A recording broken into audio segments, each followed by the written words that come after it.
India pumbada Jai Jawan Jai Kishan ke khollao Laoraga Lamdam Asida Central Force na Loumee shing Ngak Senba Ngamdabasi Laibak Thibani haina Lok Sabha ke member Dr. Angomcha Bimol Akoijam na nungnangba phongdorakli ngarang Imphal East District ke manung chana leiba leitan pokpi ge sadu lampakta maijai Loumee shing na lau unaba honabada kuki na apan mapirakpadage charang nam thokiba mafam aduda khundrakpam AC ke MLA TS location ga loinena yangsinba chatpada wafam asi phonokibane Mahakna Makhatana High, Mafam Aduda Ladiba BSF K Company Commander, Official Sing, Imphal East District DC Amade, Mari Lainaba Mui Kayaga Wari Sanade, Marang Toki Batodok Adu Yamna Laibak Thibani Amade, Loumee Sing Masagi Low Ubada, Atima Pirakamatam Adu Maktada, Security Force na Lokon Tokpa Kong Tang Lokotabane, Mafam Adugi Tandu Laitaba Tukaina Made, Irang Tokna Bukana Pasing Matakta Action Lokana Bagidamak, Matak Tong Basing Order Ngaidun Labigi Matamnate. Maitay Loumee sing na masagi lawfam sing dan law uba yana bagidamak kari karama khongthang sing paikat pagi tangai fadaba leibaki haibado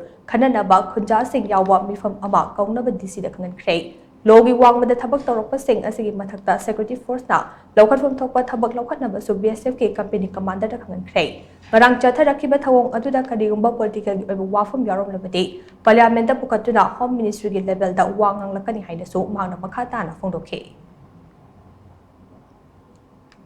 Moi order ngai bi mathau ta de ba moi gi mi gi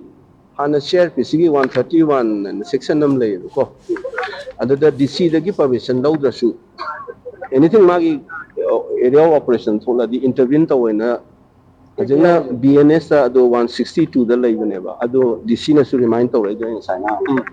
noi gi commander ni na nangi nang na ta lai ba khaba ni respond to mi na nauri ka pe to provocation ni akam pe ngange adu noi 2 minutes like no respond to gadam ne do not the provocation to the peace process ne how ga mu derail to ni and responsibility yang to the bias way na min su wi na no so pa na te ko so pa na te bias way na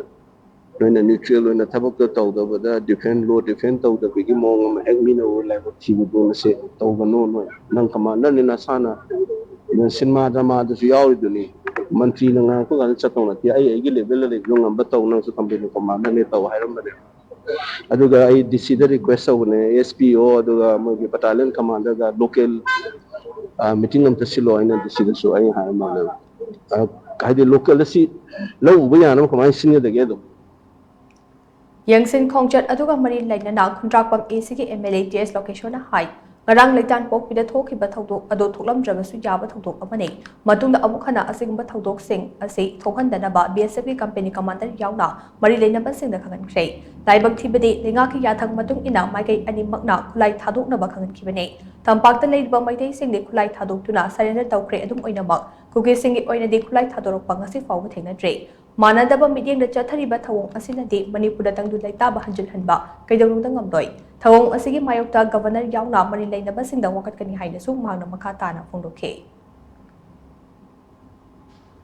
Sidle BSF ki magi jurisdiction area neba area da ngarang na tai jadam yaw da duna katuran tor maita duna khudakta di IG ni tawna khudak ma lok thok then hawjiki harba khun ngasai na che BSF ki commander company commander khun hajiri se masinang jurisdiction whatever maita any cookie wagera any illegal arms para aba piar la abnina adu itadi madu amata thadu pigani ko aduga sagi low ubum jaga de disturb to khudam chi any community osu madu maitene disturb to osu yaroi cookie ne disturb to jare uriba farmer sing do una bo hono sine ba ko man maximum to jare ha ba community commander na ko adu dana mase chungjo da ma to ko ne khale mai ju mai jurisdiction na pie ga de ko chok thong ba ngasi governor unar ba appointment law na kan honari ma pile ka to di ma le ona ba governor to ko kana request to jagre adu to ga unar matung da khuna pa mi photo Thame ge na ji khona bai tar na now aina makata hang ni se hojik pia lai ko any pai du khulai pare ma mayam do pare nu pikalo na